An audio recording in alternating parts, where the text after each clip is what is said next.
So guys, hindi kami nasa ibang bansa, pero nasa hotel lang.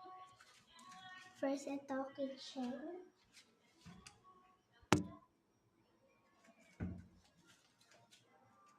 Ito gagamitin ko mamaya.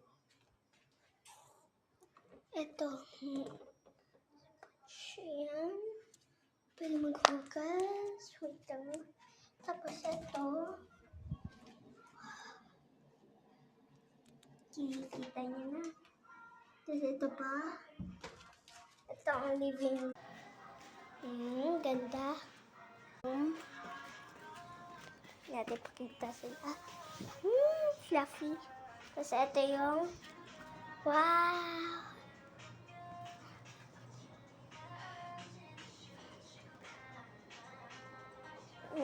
Pwede lumabas. Ayan o. Bye!